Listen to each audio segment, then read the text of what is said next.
An balima kunnafoni cakɛlaw bɔlɔlɔ matrafabaw n'o ye internetu ye aw ni ɲantuma aw bisimila maliweb.net ka don kibaru kɛnɛ kan. Joliba TV filɛbagaw ni waati na Mali kɔnɔ ani Mali kɔ kan ni aw ka jɛmukan min bɛ sigi aw ye sɔgɔma o sɔgɔma walasa ka kuma gafew kan gafe minnu bɛ fasigi don o don Mali kɔnɔ yan to gafe minnu bɛ kuma Mali kɔnɔko kan donc bi kunnafoni gafe kɔnɔna na bi kunnafoniw ye fasigi caman de kɛ bi an bɛ se k'a fɔ bi sɔgɔma les échos ka bɔli b'an bolo kɔrɔ les sols fana ka fasigi dɔw b'an bolo kɔrɔ yan ka taa nouvelle horizon fana o fana ye fasiri dɔ kɛ o fana b'an bolo kɔrɔ yan ni ala sɔnna an bɛna an da don o kɔnɔ le soir de Bamako o fana sɔgɔmada in fana na o fana ye fasiri dɔ kɛ o fana bɔra sɔgɔmada in na an bɛna an da don o kɔnɔko fana na walasa ka se ka aw kunnafoni info matin o fana ka bɔli dɔ kɛra sɔgɔmada in na olu fana ye fasiri dɔw kɛ jamana kunnako kan ni ala sɔnna an da bɛna don o la k'o walawala ni aw ye ni ala sɔnna o fana kɔfɛ indépendant fana ka fasiri bɛ an bolo kɔrɔ olu fana ye fasiriw kɛ walasa o hakilina ani kuma minnu bɛ fɔ jamanadenw fɛ ani jamana marabaaw fɛ walasa ka se ka o bɛɛ walawala aw ye donc o siratigɛ kɔnɔna na bi ni ala ka jɛ ye ne Musa Tɛnbɛnɛ ne de bɛna bi kunnafoni gafew fasiriw k'o walawala aw ye sɔgɔmada in na sabula aw yɛrɛ b'a dɔn cogo min aw deli bɛ maa min na min ye fulakɛ min ye ale kɔni an bɛ se k'a fɔ bi i b'a sɔrɔ nɔnɔ y'a sara donc a fari man d'a la kosɛbɛ donc ne bɛna na relève ta walasa ka dɔɔni fɔ a ye fasiri minnu bɔra bi don kibaruw la donc o siratigɛ kɔnɔ an tɛna muru mɛn basiw da la donc fasiri min b'an bolo kɔrɔ nin waati min na o ye soir de Bamako ye n'i ye soir de Bamako ta a ka une na an bɛ se k'a fɔ fasiri gakuruba la an ye min sɔrɔ an y'a ye ka jira k'a fɔ min ye ala ka hinɛ Sumala Sise ye a ka tɔn min ye IRD ye donc a yirala min ye soir de Bamako kɔnɔna na ka jira k'a fɔ min ye IRD kɔnɔ bi gɛlɛya bɛ sabula maa saba bɛ yen nin waati in na minnu bɛ ka fɛɛrɛ bɛɛ kɛ ka fɛɛrɛ bɛɛ sigi sen kan walasa min ye Sumala Sise ale ka fauteuil ka se k'o sɔrɔ o maa saba o ye Bubu Sise Igor Jara ani min ye Maître Demba Traoré donc fasili b'a jira k'a fɔ min ka jira k'a fɔ groupe kɔnɔna na min ye Demba Traoré Maître Demba Traoré ale kɔni ye cɛ ye ko min gasigɛ tun ka bon kosɛbɛ walasa ka se ka Sumala Sise ko o ka jɔyɔrɔ ta donc o siratigɛ kɔnɔ a b'a jira k'a fɔ min ye Maître Demba Traoré ale kɔni ye tagama kɛ nin waati in na ka taa Kayi waati min y'a sɔrɔ Igor kɔni ala ka hinɛ ale muso o kɔni fatura o bɛ dɔyi kɔnɔna na donc Maître Demba ale kɔni taara Kayi donc Kayi taga la walasa ka taa tɔnden minnu bɛ IRD tɔgɔ la Kayi ka se olu ma walasa o ka se ka masala ka se ka kuma wala parti bɛ cogo min ko mɛ sabula dogolen tɛ maa si la k'a fɔ parti bɛna ɲɛmaaya mɔgɔ dɔw sumandi walasa ka se ka taa nin waati in na kalata la donc o siratigɛ kɔnɔna na fasiri b'a jira hali bi k'a fɔ Maître Demba ka Kayi taga yen nɔ a sera yen nɔ vraiment ani Kayikaw olu ye ɲɔgɔn ye nka nin bɛɛ la min ye Mamɛdi Igor Jara ye ale kɔni donna a dogolen tɛ maa si la IRD parti kɔnɔ nin waati na section min bɛ yen an b'a fɔ section de Marikala ale adhéré yen nɔ walasa ka se ka ale fana ka se ka positionner walasa ka taa kalata surtout kalata min bɛna kɛ jamanakuntigi sɔndeli la donc o siratigɛ kɔnɔ fasiri b'a jira k'a fɔ o bɛɛ la ko maa dɔw bɛ yen minnu fana kɔni bɛ nin waati in na minnu fana bɛ IRD kɔnɔ olu bɛ ka fɛɛrɛ bɛɛ kɛ walasa min ye Dr Bubu Sise o fana ka se ka parti ɲɛmɔgɔya sɔrɔ walasa ka taa jamana ka kalata sigi min kan ka kɛ nin waati in kɔnɔna na wa Bubu Sise hakili jiginna ka jira k'a fɔ Bubu fana donna IRD parti kɔnɔ min ye section min bɛ jɛni nka nin bɛɛ la o y'a jira k'a fɔ ko min ye conférence min kɛra nin waati in na Mopti ko min ye région de Mopti kɔnɔ donc la section de Mopti olu kɔni ye o yɛrɛ bila kilen u ka bɔti kɔnɔna na donc n'i ye jateminɛ kɛ ko fasiri b'a fɔ hali bi ko mɔgɔ minnu olu ye sera ka kumakan sɔrɔ mɔgɔ minnu bolo olu y'a jira k'a fɔ parti kɔnɔna na ko parti tɛ vote prévoir min ye choix de candidature ye donc ka taa élection présidentielle la donc min ye bɛɛ kɛra section ye olu kɔni ye taara min ye vote la vote sen fɛ ko Maître Demba ye voix 15 sɔrɔ Bubu ye voix 12 sɔrɔ donc n'i ye jateminɛ kɛ ko min ye Bubu député kɔrɔ dɔ bɛ yen o kɔni vraiment o tɛ i n'a fɔ o ni bubu ka hakilina ninnu tɛ taa ɲɔgɔn fɛ kosɛbɛ donc olu kɔni olu ye nin fɛn in kɛ waati min donc olu diminen olu y'a jira k'a fɔ nin waati in na min ye waati minnu kɛra ko ka annuler donc ça veut dire ka waati ninnu bɛɛ bɔ a ma donc ka bila waati wɛrɛ la donc o bɛna tila ka réunion wɛrɛ convoquer walasa ka se ka taa waati wɛrɛ la donc n'i y'a jateminɛ min ye section koro ye olu kɔni fana y'a jira k'a fɔ olu fana hakilina ye maître Demba ye sabula n'i y'a ta maa fanba bɛɛ bɛ taa maître Demba hakilina de fɛ donc mais a bɛɛ y'a ta ko n'i ye jateminɛ ko secrétaire général min bɛ yen ko o ni député kɔrɔ dɔ bɛ yen o tɛ ɲɔgɔn kan fɔ kosɛbɛ ko donc n'i y'a jateminɛ nin ko ninnu bɛɛ kɔfɛ donc situation minnu bɛ ka kɛ ko donc koro réunion min tun kan ka kɛ dimanche don donc ko ɲɛmɔgɔ dɔ kan ka kɛ nin ko in kan dimanche don koro donc ko mais n'i y'a jateminɛ ko o kɛra blocage ye nin waati in na donc nin bɛɛ b'a jira k'a fɔ vraiment hakili jiginna k'a fɔ mɔgɔw kan ka jɔrɔna ko dɔ bɛ nin waati in na a ko kan wa ko n'i y'a jateminɛ fana min ye Bankasi ta ye ko o kan ka kɛ mais ko n'i ye jateminɛ kɛ ko 30,000 dira secrétaire général ani sous section maaw ma min b'olu ka maaw fɛ walasa olu ka se ka nin kalata nin ko ka se ka labɛn walasa ka se ka bugu kɛ o ka maa tata ye donc ni tun ye fasiri ye min kɛra n'o de fɔ a ye min kɛra Suwadu Bamako fɛ nin waati in na o ye IRD ye nka fasiri kɛba o ye Laya Jara ye o Suwadu Bamako kelen kɔnɔna na n'i ye jateminɛ kɛ o b'a jira k'a fɔ min ye premier ministre Choguel Kokala Mayiga ye ko a bɛ fɛ ka min ye bateau ye ko ka taa n'a ye ka se a se yɔrɔ la donc fasiri kɛba b'a jira k'a fɔ min ye premier ministre Choguel Kokala Mayiga ye ko soso dɔ b'a jira k'a fɔ ko n'i y'a ye ko président de la transition min ye Assimi Goïta ye ko ale ye fɛɛrɛ kɛ nin waati in na ka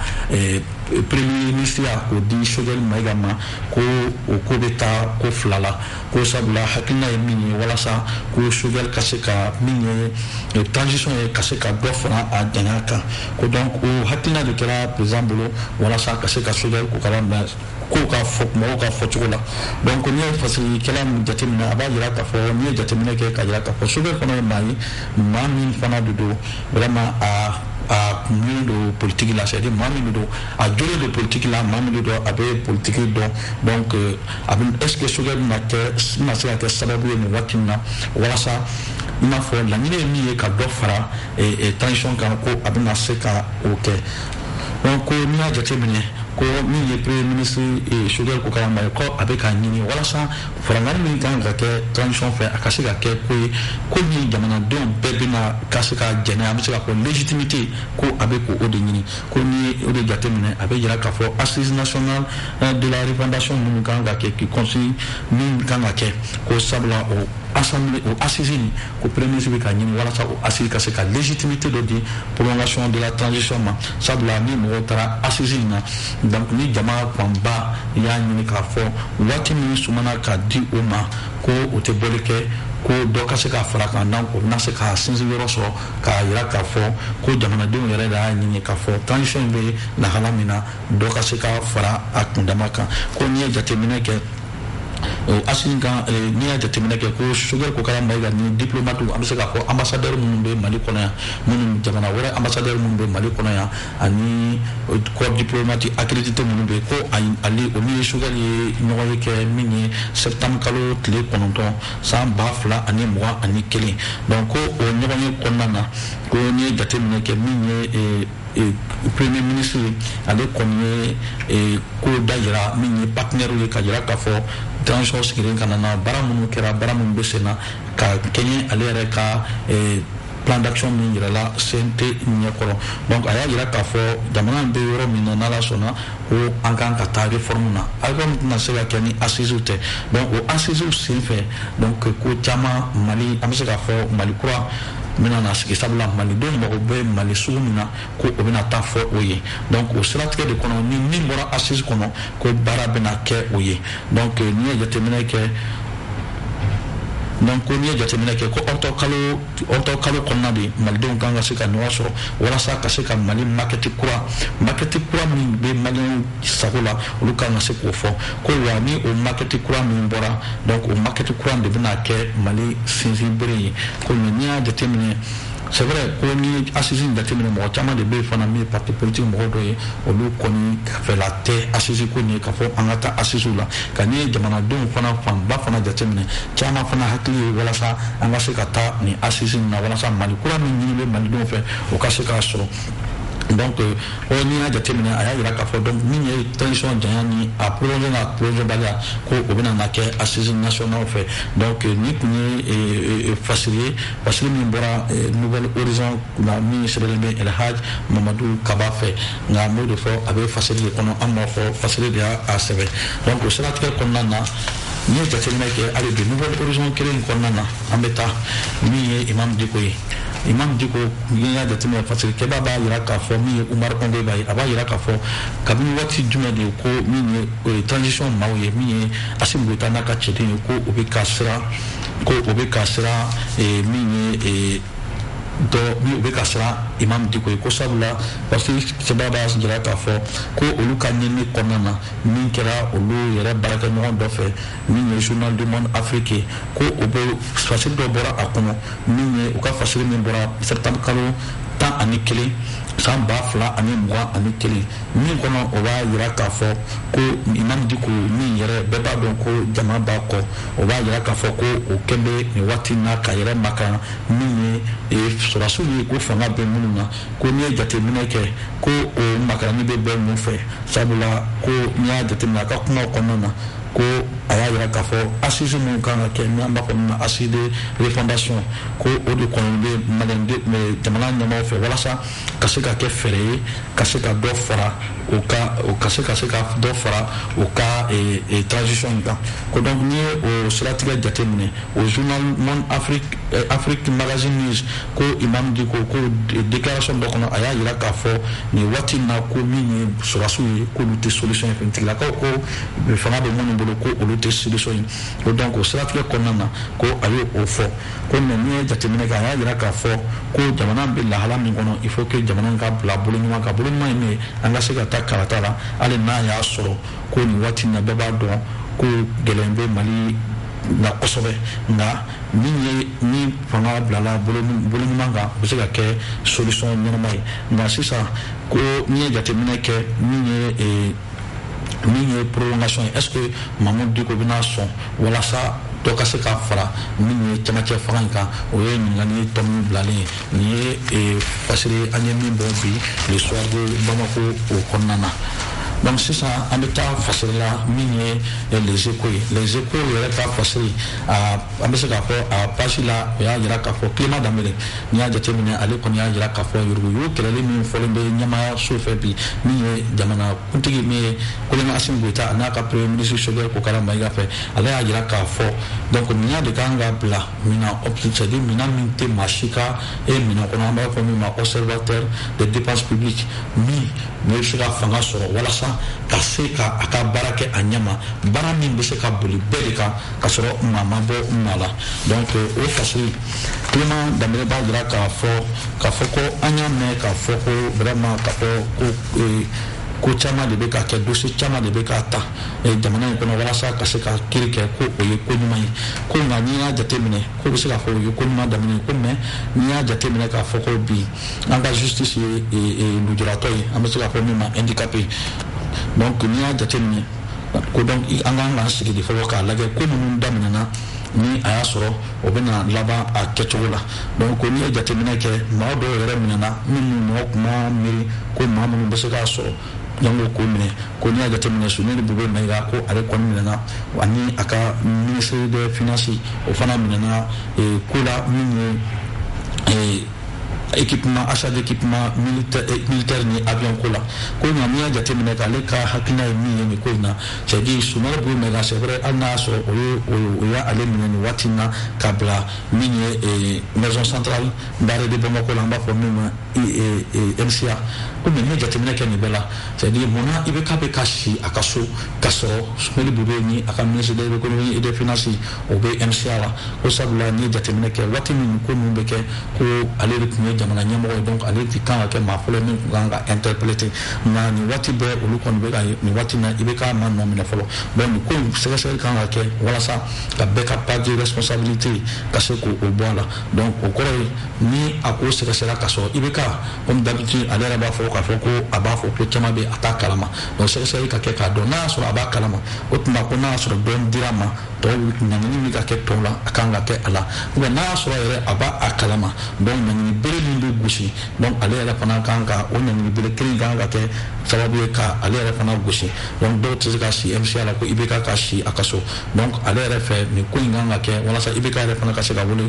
bɔgɔ jeninen kan walasa ka se ka a hakilina ɲininkali kɛ ko mais n'i ye jateminɛ kɛ ko nin ko in tɛ politique mɔgɔ dɔrɔn ye nin ko in tɛ opérateur économique ko mais an nin yurugu ko in n'i y'a jateminɛ kɛ IBK ka waati la ko généraux b'a la colonels b'a la ko donc ninnu bɛɛ de kan ka wele k'u ɲininka o dalakan na n'u nɔ b'a la walasa k'u nɔ minɛ donc fasiri min sɛbɛnnen bɛ a sɛbɛnna Seydou Fane fɛ ka bɔ min ye les échos ye sɔgɔmada in na donc hali bi an bɛ taa fasiri gafew fɛ hali bi an bɛ taa fasiri gafew fɛ donc gafe wɛrɛ b'an bolo yan an b'a fɔ min ma nouvelle horizon ye fasiri min bɔ sɔgɔmada in na sabula a dogolen tɛ maa si la k'a fɔ nin waati in na min ye an dafɛ jamana dɔ ye min ye Maroc ye olu kɔni ka camion fila olu kɔni tun kan ka na Bamako nka olu dɔrɔn sɔrɔ sabula camion attaquera olu ka maa fila o bɔnɛna o nin na donc fasiri nouvelle horizon ka apparition na olu b'a yira k'a fɔ ko source dɔw b'a fɔ ngan dɔ bɛ kɛ ma k'a fɔ ko Maroc ye unité spéciale dɔw bila walasa ka na enquête kɛ walasa ko minnu bɛ nin ko jukɔrɔ olu ka se ka a faamu ko n'i y'a jateminɛ fasiri b'a yira k'a fɔ pour que ka se ka enquête kɛ ka se ka ko sɛgɛsɛgɛ ka se ka ko ɲɛdɔn ko kɛra cogo min ko donc ko o ye Maroc ye a ka expert dɔ bila walasa ka na Mali dugukolo kan donc o siratigɛ kɔnɔ min ye Maroc ambassadeur minnu bɛ yan ale n bɛ se k'a fɔ ale de corps diplomatique yɛrɛ ka dɔn ye ko donc ko ɲininkali tɛ bɔ a la a y'a yira k'a fɔ nin ko min kɛra a man ka bɛn wa ani Mali ka ministère des affaires étrangères min ye Diop ye olu ye ɲɔgɔn ye o ɲɔgɔn ye kɔnɔna na Diop y'a yira k'a fɔ vraiment olu b'u ka sumakasa yira ko minnu kɛra a ma bɛn bi a ma bɛn sini wa ni Ala sɔnna wulikajɔw bɛ ka kɛ walasa maa minnu kɛra sababu ye ka nin ko in kɛ olu ka se ka ɲangi ka se ka minɛ ka bila kiri bolo kan cogo min donc o siratigɛ kɔnɔ ɲininkɛlaw b'a ɲininka k'a fɔ olu y'a mɛn k'a fɔ ka Maroc ye maaw bila ka na experts bila ka na minnu kan ka se ka nin ko in sɛgɛsɛgɛ ka se ka nin ko in ɲɛdɔn ko sabula u nalen maa min ye nin ko in kɛ ko o identifiera wa u ka mode opératoire fana dɔnna wa o ye sira min ta an b'a fɔ min ma ko trace ko o fana yira ko est-ce que o ye tiɲɛ bon ale bɛ jaabili min kɛ a b'a yira k'a fɔ ko min fɔlen nin filɛ nin ye ale t'a kalama donc fasirikɛla b'a yira k'a fɔ nin ko nasuguya mana kɛ jamana kɔnɔ a bɛ faamu sabula an b'a fɔ fɛn min ma ko confidentialité o bɛ se k'a bila c'est à dire ka i makun ko dɔ kan sabula ni a bɔra a bɛ se ka kɛ ko sinon i bɛ se ka jateminɛ kɛ k'a fɔ bɛɛ b'a dɔn k'a fɔ Mali ni Maroc nin ye jamana fila ye ko an ka jamana fila min kɛ bɛ ka coopération kɛ an b'a sɔrɔ k'a fɔ bɛlɛnji ɲɔgɔnma o bɛ an ni o cɛ donc fasiri kɛra min ye nin ye fasiri kɛ o ye Demba Konate ye ka bɔ Nouvelle Horizon fasiri la hali bi an bɛ taa lakana bunako kan lakana bunakun Nouvelle Horizon kelen kɔnɔna na o b'a yira k'a fɔ ko min ye dugu dɔ ye min bɛ Pignari kɔnɔna na Pignari bɛ Bandiagara cercle kɔnɔna na donc min ye autodéfense minnu bɛ yen Dana Ambassado ka porte parole min ye Debu Sagara ye ale kɔni ye kulekan bɔ kulekan min ka ɲɛsin an ka jamana faamaw ma k'u kɔfilɛ jamanadenw na minnu bɛ vraiment nin degun min kɔnɔna na ko n'i ye jateminɛ kɛ ko nin dugu min bɛ yen a bɛ fɔ min ma ko Pignari n'i ye jateminɛ kɛ ko banbaciw olu kɔni bɛ taga segin kɛ o dugu na kosɛbɛ ko sabula sanga ni waati bɛɛ u bɛ wulikajɔ kɛ walasa ka se ka taa dugu ani a kɔnɔna minɛnw ko k'o kɛ o ci k'o dagakolo ci donc o siratigɛ kɔnɔna na o ta ko bɛ taa min ye donsow sɔrɔ olu fana b'u se o wulikajɔ u se n'u damayira kɛ walasa ka se ka ni bamaci ninnu k'u bali u ka ŋaniya min b'u kunna walasa ka se dugu kɔnɔ ani dugudenw ma ko n'i ye jateminɛ kɛ ko o siratigɛ o de ma se ka bɛn bamaciw ma donc n'i ye jateminɛ kɛ ko dimanche don min ye septembre kalo tile 12 san 2021 ko o bamaci ninnu kɔni o ni maramafɛn girinnaw olu kɔni sera dugu in kɔnɔ yen nɔ wa o nana après midi kɔnɔna na n'i y'a dans la matinée de dimanche di sɔgɔmada fɛ mun kɔnɔna na donc o nana nka o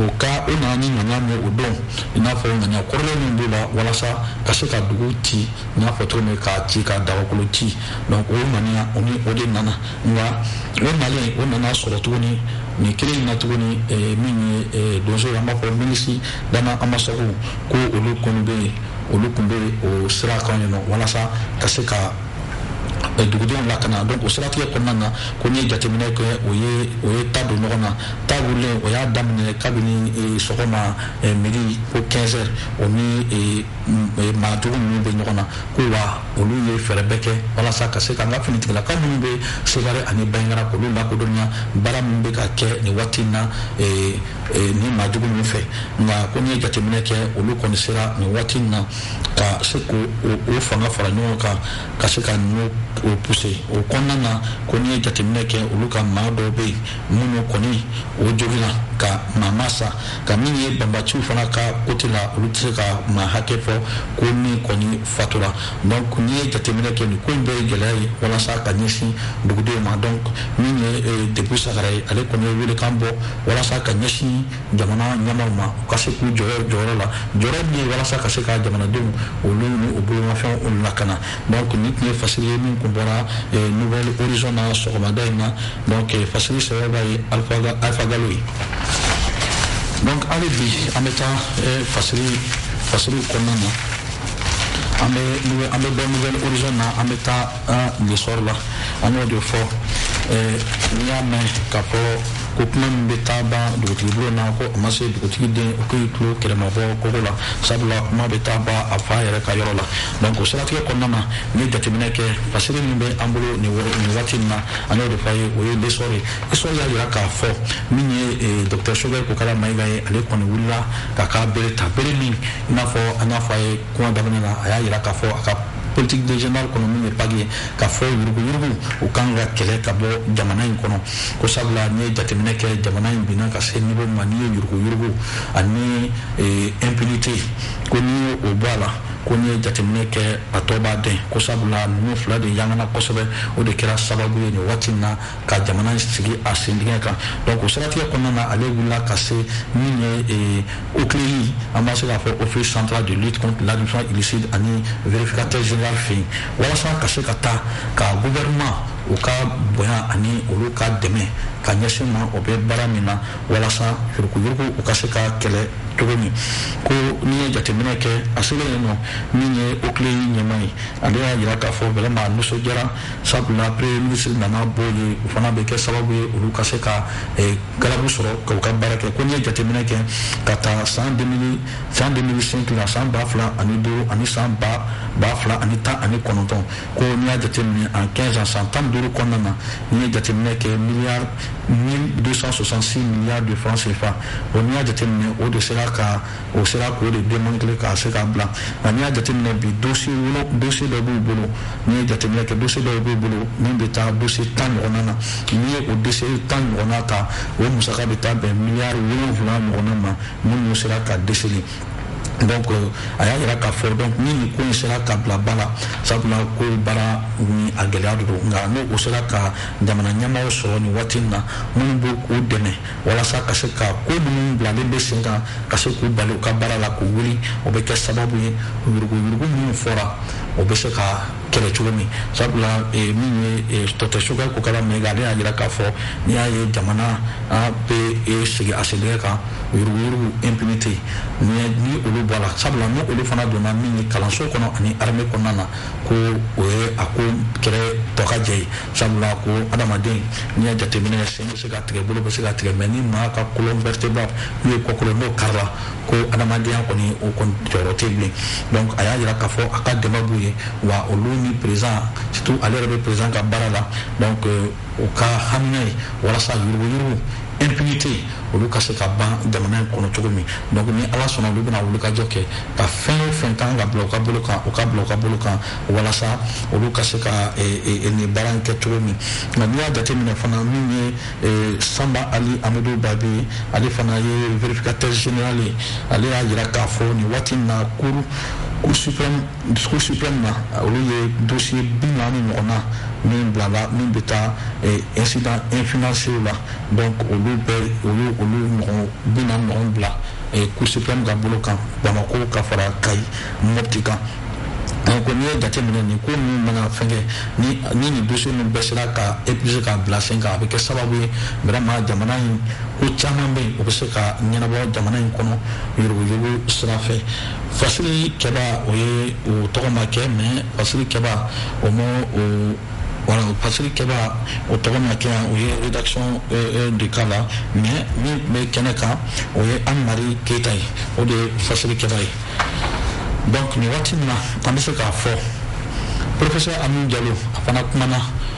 ale y'a jira k'a fɔ n'i ye jateminɛ kɛ kabini démocratie fanga sigira ka na sisan n'i ye jateminɛ kɛ gɛlɛya minnu bɛ ka an sɔrɔ coup d'état banbali minnu bɛ ka kɛ ale a hakilina di a la donc min ye Fasili Kɛba ye Masa Sidibe olu ale y'a ɲininka a ko la ale y'a ɲininka munna nin waati in na n'i ye jateminɛ kɛ ko an ka waati bɛɛ i b'a sɔrɔ rupture de bɛ kɛ institution kɔnɔ est-ce que an ka sariya minnu bɛ yen fanga tɛ olu de la wa walima maa minnu yɛrɛ bilalen bɛ walasa ka se ka sariya baara n'a y'a sɔrɔ a bɛ olu de la ani Boubacar y'a jira k'a fɔ an ɲɛ bɛ fɛn fɛn bɛ ka kɛ bi bi in na an ka jamana kɔnɔ ko sariya tɛ sɛbɛnfura minnu taara walasa ka o sigi sen kan olu tɛ ko n'i ye jateminɛ kɛ bi bi in na fɛn fɛn bɛ ka kɛ jamana in kɔnɔ maa minnu taara bɛ walasa ka se ka bila sariya ninnu labatoli la ko n'i ye jateminɛ kɛ ko olu de kɛn bɛ gɛrɛntɛ ye sabula olu de tɛ ka kɛ a kɛcogo la ko n'i ye jateminɛ kɛ maa caman bɛ ka kule k'a fɔ an kɛn bɛ ka sariya sunba minnu ta k'a bila anw yɛrɛ bolokɔrɔ an b'a fɔ la loi fondamentale du 25 février 92 ko n'i ye jateminɛ kɛ ko dɔ y'a jira k'a fɔ ko sariya min kɛn bɛ copier-coller an kɛn bɛ ka faransi sariyaw ta min kun sigilen bɛ général de Gaulle fɛ walasa k'o copier anw fɛ yan ko n'i y'a jateminɛ ko o sariya ninnu kɔni o kɛra min ye quand même ko a définira conférence nationale 91 fɛ ko a bɛ hakilijiginni kɛ ka jira k'a fɔ a bɛ hakilijiginni kɛ ka jira k'a fɔ o constitution du 25 février 92 a kɛra a taara sabula n'i ye jateminɛ Alpha Umar Konare tun ye fɛɛrɛ kɛ walasa ka jira k'a fɔ sariya minnu b'an bolo ko yɛlɛmali kun kan ka don a la ko o siratigɛ kɔnɔ o sariya taara ka commission dɔ sigi commission ad hoc dɔ sigi min ye baara kɛ o sariya kan k'a bila ka taa jamana fantan naani bɛɛ ko mais o bɛɛ la ta sariya tilala ka segin ka na assemblée kan olu ye o sariya o ye o voté assemblée kɔnɔ nka n'i ye jateminɛ sariya votelen kɔ donc député fɛ ko parce que n'i y'a jateminɛ démocratie la ni vote kɛra maa min ka jama ka ca o de bɛ ta en considération nka o constitution kura min kun kan ka sigi ko n'i ye jateminɛ kɛ Alpha Umar Konare ale kɔni y'a ta waati min a kan ka promulguer ka bolonɔ don a la kan ale kɔni y'a jira k'a fɔ tiɲɛ tɛ pinɛ ale ma se ka bolonɔ don a la ko mais nka n'i ye jateminɛ kɛ maa caman de y'a jira k'a fɔ Alpha Umar Konare waati min ye président kɔrɔ ye ko a siranna magistrat ɲɛ ko sabula magistrat tun ye bagabagani wale ta walasa ka se ka ɲɛsin a ma ko caman fana y'a jira k'a fɔ min ye opposition ye fanga ŋara maaw ko olu fana ko a ye olu considéré kosɛbɛ ko donc ko n'i ye jateminɛ kɛ ko mais ko bi bi na président Alpha Umar Konare dɔrɔn de bɛ se k'a dɔn munna o don a ma se ka nin sariya ninnu sigi sen kan ko donc n'i ye jateminɛ kɛ bi bi na sariya ko tɛ nka maa minnu bɛ k'a bila a kunna olu de kan ka a baara kɛ ko mais n'i ye jateminɛ kɛ ko surtout maa dɔw yɛrɛ ka sɛbɛnni ka d'a ye kosɛbɛ min ye Cheikh Umar Konare ko o be sɛbɛnni kɛ k'u ka sɛbɛnni ka d'a ye wa ani o be kuma ko o y'a yira k'a fɔ jamana in kɔnɔ foyi tɛ se ka ɲɛ tant que jamanadenw ni min nana fanga na n'a ma gâteau partager an bɛ se k'a fɔ ka gâteau tilan c'est-à-dire ka fanga ta ka tilan bɛɛ ni ɲɔgɔn cɛ n'a fɔ Bakari Togola b'a fɔ cogo ko ka jɔn de bɛɛ da ko tant que o ma kɛ jamana in kɔnɔ ko a ka gɛlɛn fangatigi ka se ka a ka fanga kɛ ko nka min ye jigisigi ye n'i y'a jateminɛ ko mɔgɔ caman fana de bɛ yen jigilatigɛ c'est-à-dire mɔgɔ caman de bɛ yen jamana in kɔnɔ olu ta tɛ jamana ko ye olu ta ye yɛrɛ ko ye ko o de kɛn bɛ ka jamana in fana kɔkari ko mais n'i ye jateminɛ kɛ fana c'est vrai parti politique bɛ ka caya o ye tiɲɛ ye ko mais caman ye politiki kɛ fɛn sɔrɔ yɔrɔ ye caman ye politiki kɛ ka nafolo daraki walasa ka se k'i yɛrɛ kɛ nafolotigi ye ko ka sɔrɔ politiki to o ye ko n'i ye o bɛɛ jateminɛ ko o de kɛn bɛ ka kɛ gɛlɛya ye waati min na gɛrɛntɛ ye walasa ka se k'a ɲɛsin jamana in ma ko nka min bɛ se ka kɛ jigitigi ye ko a mana kɛ cogo o cogo i b'a sɔrɔ Mali kɔnɔ muso dɔw bɛ yen cɛ dɔw bɛ yen ko maa dɔw bɛ yen minnu nin waati in na o kɛn bɛ ka Mali bila o dusukun na o kɛn bɛ ka Mali bila o sanfɛ fɛn bɛɛ sanfɛ donc ni tun ye fasiri ye min sɛbɛnna Masa Dambele Masa Sidibe fɛ nin waati in na ka bɔ histoire kɔnɔna na donc informateur fana ka fasiri informateur fana ye fasiri communiqué min kɛ an b'a fɔ communiqué des partis politiques minnu bɛ yen parti politique minnu farala ɲɔgɔn kan ka jira k'a fɔ nin waati in na olu kan ka taa ko min kan ka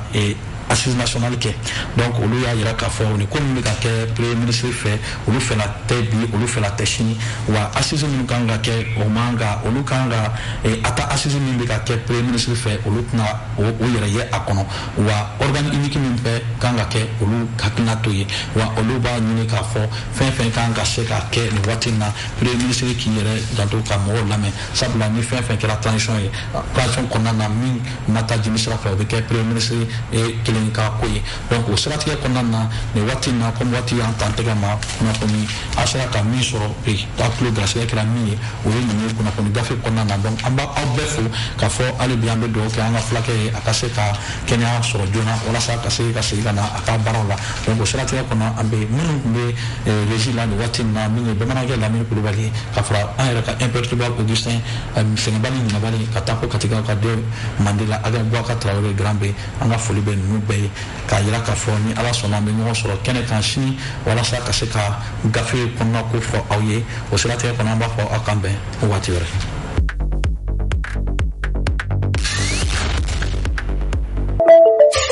aw tulo garisigɛ kɛra kunnafoni la kumaba minnu ye maliweb.net sanfɛla la o de ye nin ye ni ala ma an ka jɔnya jɔn an na a kan an bɛɛ kunnafoni wɛrɛw kɛnɛ kan.